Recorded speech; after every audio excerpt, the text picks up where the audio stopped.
Welcome back to ILTV on the hour. We're live from Israel, bringing you the biggest headlines of the region. It's currently 7 a.m. in New York and 2 p.m. here in Israel. I'm Devo Klein, and here is your roundup of all of the latest developments that are coming out of Israel. Clashes on the border with Hezbollah continued over the weekend, with the IDF renewing its airstrikes in southern Lebanon. The targets included Hezbollah weapons depots, training camps, and other terrorist infrastructure. Now, the strikes come as Israel has expressed frustration over Lebanon's failure to disarm Hezbollah, even as both countries sent civilian envoys to a ceasefire oversight committee that met in Nakura. The Prime Minister's office said the meeting was held in a positive spirit, but made clear that disarmament of Hezbollah is mandatory. Tensions remain high as both Lebanon and Israel attempt to take down the Iranian proxy group, though the terror group themselves have absolutely no intention of disarming or changing their mission of attacking Israel. Just take a look at this propaganda video that's on your screens right now. This was published by the terror group. The video includes pictures of Israeli bases, posts, and civilian towns, as the terror group believes that they are all legitimate targets. That is who the IDF is targeting in southern Lebanon in recent days. And in Gaza, clashes continue, with the IDF saying it eliminated 3 terror operatives who crossed the yellow line and approached troops. Meanwhile, the leader of the Popular Forces militia in Rafah has named its new leader. Hassan al-Duhaini will replace Yasser Abu Shabab, who was killed last week in internal clashes, according to IDF intelligence. The militia group has vowed to continue operating against Hamas in Rafah and is working to boost morale in the southern Gaza Strip. All this as searches for the body of the final Israeli hostage are set to be renewed. Hamas and the Red Cross are reportedly looking in the Zaytun neighborhood to find the remains of Master Sergeant Ran Gvili. And joining me now to discuss all of these latest security developments is Yoni Ben Menachem of the Jerusalem Center for Security and Foreign Affairs. Yoni, thanks so much for joining us on the show today. You're welcome. Thank you for having me. So let's discuss the latest developments coming out of Gaza first, because, as it seems and as it stands right now, the longer it takes to find the body of Ran Gvili, the more time Hamas has to insert itself as the dominant power in Gaza. They refuse to disarm, and they are reportedly carrying out executions. So what do you anticipate for Trump's phase 2 of his Gaza plan? As every day goes by, we seem to be getting further and further away from his vision. No, I don't think so. Hamas knows exactly where the body of the Israeli hostage is. They're just playing games as if they are looking for it, searching for it. And eventually, they know that they cannot go forward with the Trump plan without returning his body. So it's only a matter of time. And Israel is very stubborn on this issue, at this point, and will not go forward without his body returned back to his family.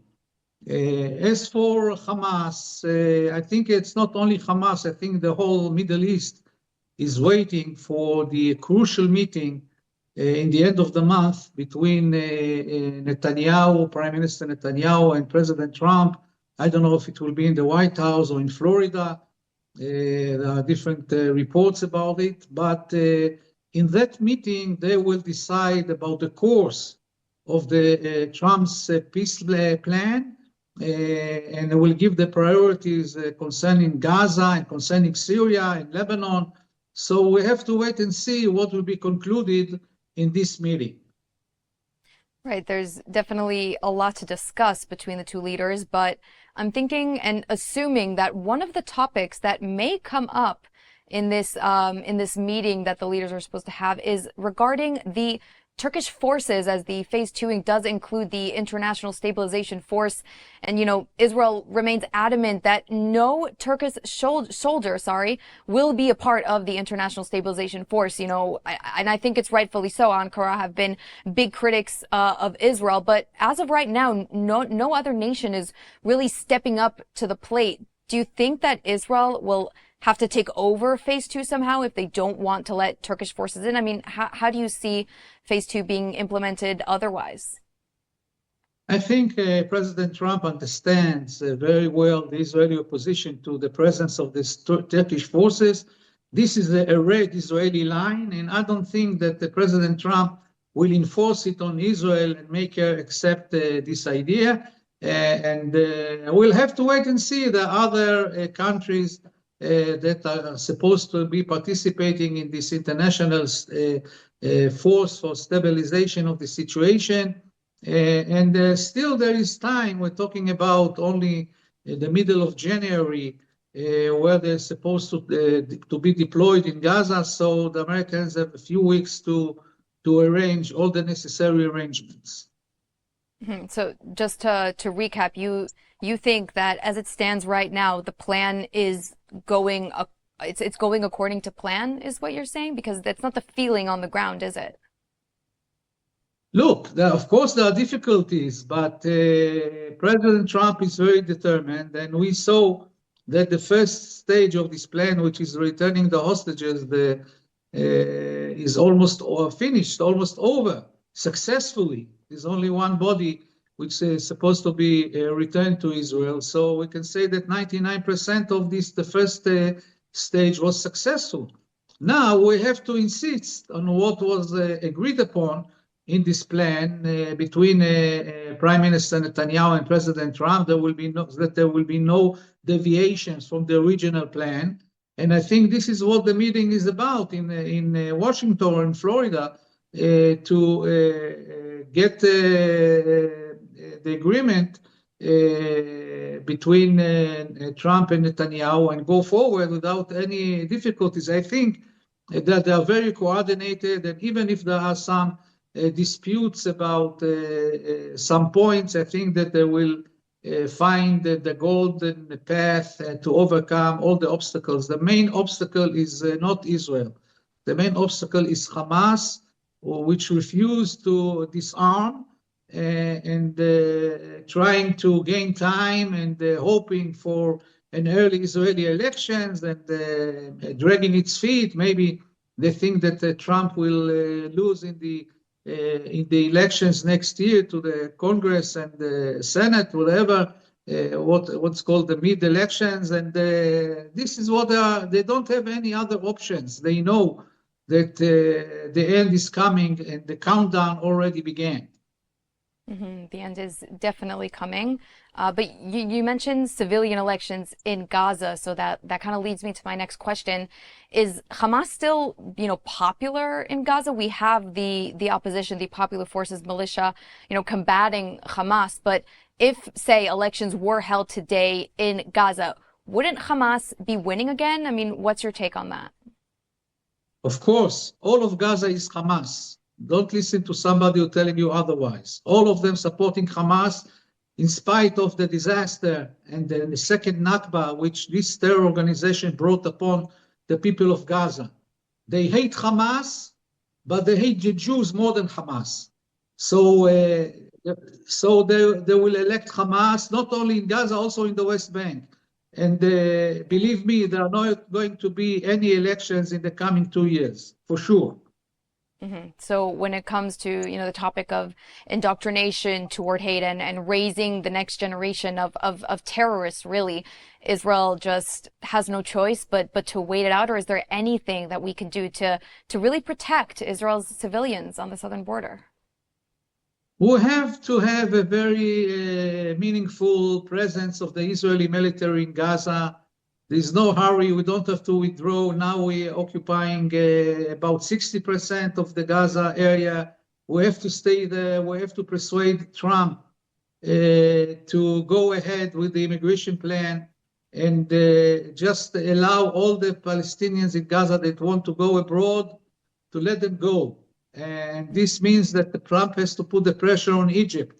I think President Trump understands that. Maybe he's not saying it now because he wants to, he's behaving very diplomatically and he's a very smart guy. He's maneuvering.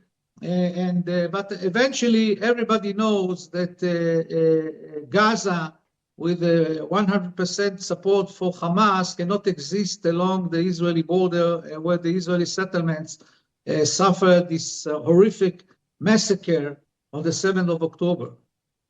Absolutely. And I want to just take a moment to move to Lebanon because there are significant efforts by the international community to maintain the ceasefire, the fragile ceasefire. But all Hezbollah seems to be interested in is attacking Israel. They're posting these propaganda videos. They're showing off and saying we're strong as ever before. They're obviously being funded by the Islamic regime in Iran, and they keep getting these brand new weapons to show off. So, you know, why is Israel entertaining a diplomatic solution when the terror group is unwilling to engage themselves and they refuse to disarm? Look, I don't think that anyone has any illusions that these terror organizations, Hezbollah and Hamas, will disarm. The only power in the Middle East that can disarm these terror organizations, it's not the international force, it's only the IDF can do the job. And this is known to President Trump and all the other countries that have interest in Lebanon. They know that Hezbollah is holding the Lebanese government as a hostage, and they are enforcing their will on the Lebanese government, getting weapons from Iran, getting a lot of money from Iran, and they are preparing for the next round. So it's only a matter of time until Israel will strike Hezbollah again.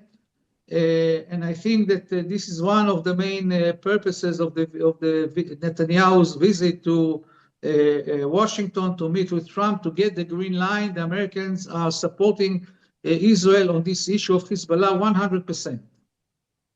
So there's, you know, a lot of regional shifts going on. This, as you know, you've been a Middle East expert and analyst for quite some time now. You know how this region is quickly changing and developing. And at the end of the day, it all just goes to the same source. All roads lead to the Islamic regime in Iran. They're the ones funding all of these regional proxies. So over the years, if you could have a look back at the past few decades and where Israel stands right now, obviously after we've had, you know, this multi-front war, is Israel in a good place right now? Are we able to take on all of these fronts, whether it be Lebanon or perhaps even Syria, whatever's going on in Judea and Samaria? Are we prepared? Are we ready to take this on? Yes, we are prepared. And if you compare it to the situation where we were before October 7th, we are in the best position now. Our strategic situation has improved significantly, and we have good advantages. We have good control of most of Gaza. We have the Hermon mountain. We have the buffer zone area in Syria, inside Syria. And we have Israeli army outposts in south of Lebanon. This we didn't have before October 7th. So this is all a front position for an attack. And believe me, Israel changed its strategy, and now we're going to attack. We're not going to defense. We're going for an attack very rapidly and very strongly on all our enemies. So, and they know it. They know it. So, and the second round is right around the corner. You know, Iran is reorganizing, remanufacturing ballistic missiles, supporting Hezbollah, arming Hezbollah, sending money to Hezbollah, sending money and weapons to the Houthis in Yemen, trying to support Hamas also in Gaza, whatever is left from Hamas. So they are preparing for the second round. So it's only a matter of time that we'll have to go for another round, strike Iran, strike the Houthis in Yemen, strike Hezbollah, and strike Hamas. Hezbollah is going to be first after the meeting between Netanyahu and Trump. And just finally, before we wrap up, just because you mentioned the buffer zone that we currently hold in the Golan area in our border with Syria, do you not think that Israel is going to be pressured, perhaps even in the meeting between Netanyahu and Trump, the upcoming meeting? Do you think Israel might be pressured to give that buffer zone back? Look, everything is possible in diplomacy, but this is a matter of negotiations. And if Israel will withdraw, Israel will get something in return. I don't know what the Prime Minister is planning, what is the strategy, but I think that President Trump understands the importance of staying in the buffer zone and staying on the Golan, on the Hermon mountain. So I think that if he will want to make a deal, like, you know, he likes to make deals, So we will make a deal with Israel, and Israel will get a very good compensation if it withdraw from the buffer zone. Interesting. Definitely a lot of things to think about. But I want to thank you so much for coming on the show today because we are out of time. Yoni ben Menachem, thank you so much. Thank you very much. Thank you. And last week, Roman Goffman has been named the new Israeli Mossad chief, switching outgoing David Barnea in this prestigious role. But now a new investigative report released by Israel's Channel 13 is revealing Goffman as a true hero and the highest-ranking Israeli injured on the morning of October 7th. Channel 13 released this video on your screen showing Goffman battling Hamas terrorists with nothing on him but his personal firearm. No helmet, no tactical vest, and no warning of what was about to unfold. In the video, he is seen firing at Hamas terrorists on the road and then limping to take cover as he suffered multiple gun wounds to his lower leg. The report continues to detail the medics on the scene who used a tourniquet to stop the bleeding. The soldiers then ordered an evacuation helicopter for the Brigadier General, the highest-ranking officer to be injured in the battle. This new revelation is renewing hope within Israeli society, having such a heroic and selfless figure taking on one of the most challenging security roles in Israel. And speaking of renewing hope, an inspiring message from the 221st Battalion, instructed with dismantling terror infrastructure in Sajaiya, the battalion serving its 6th round in reserves. They dedicated their battle against terror to their families who are waiting for them at home. Take a look.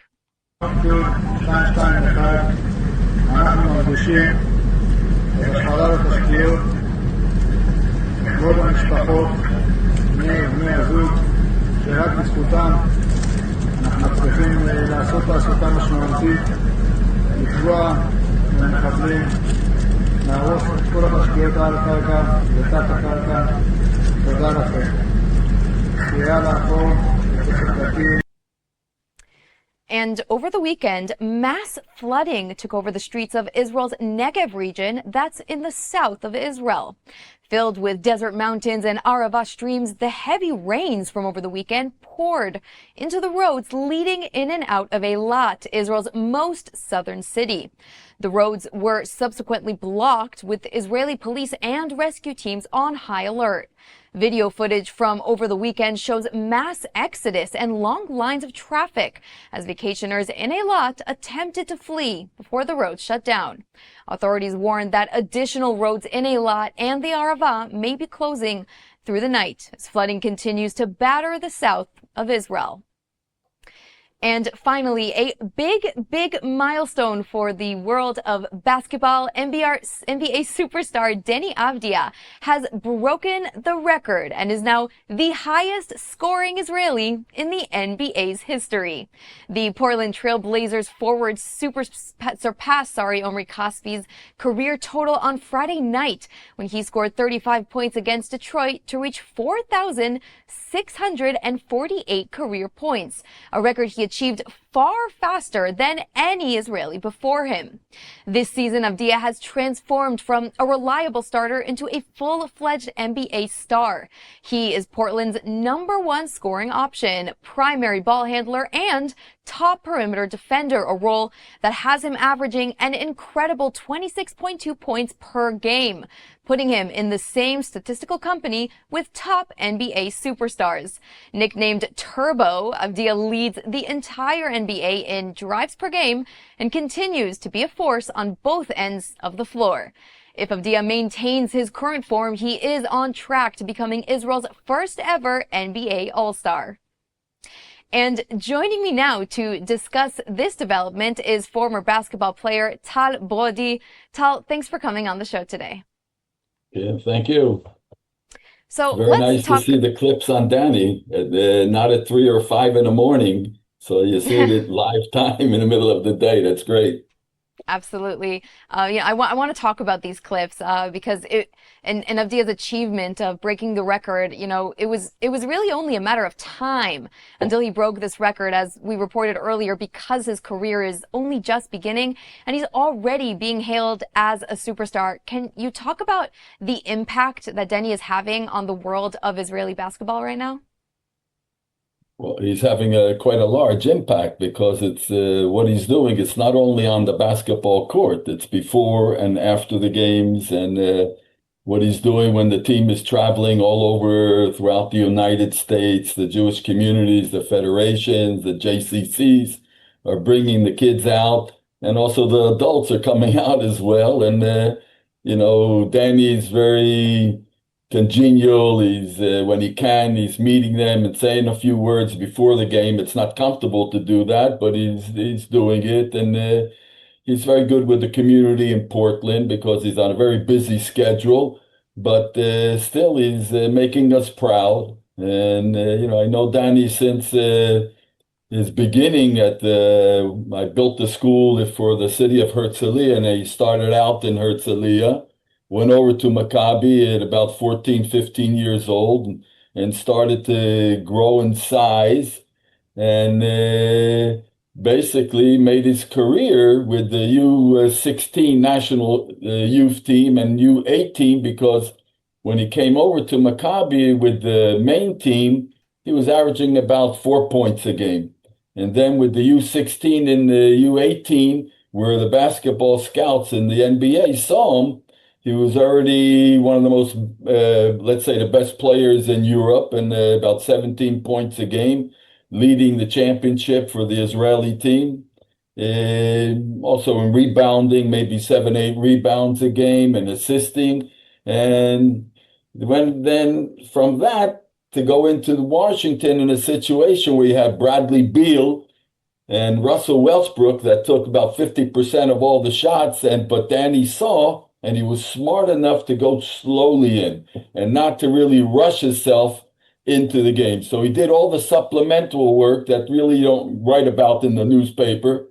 He did the defense, he did the assisting, he did the screening, and then when he had the opportunity to go into Portland, it was probably a shock for him but he came into a situation where Damian Leonard was injured, and True Holiday and Sharp, they're doing a great job. And then Danny just fitted in because they needed somebody also to make points, to score.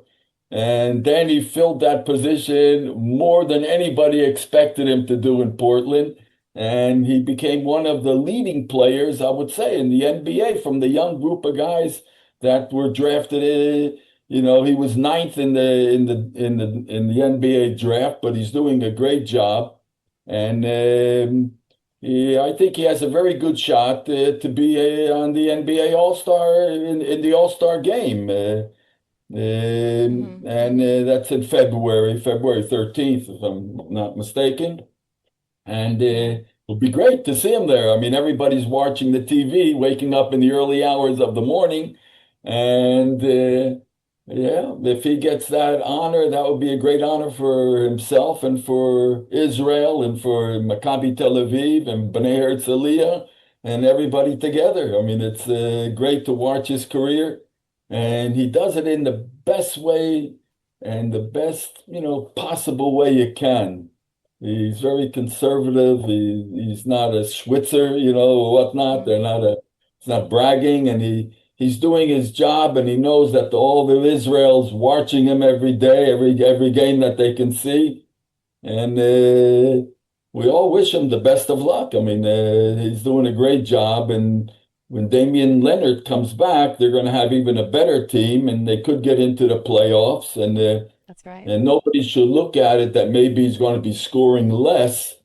But it's not only the points, because now you're going to have two very good scorers out there, if not three, and he's going to have to fill a spot. And what you can see in his statistics, he's not only scoring, but also he's rebounding quite a bit, and he's making a lot of assists, which is very helpful to the team.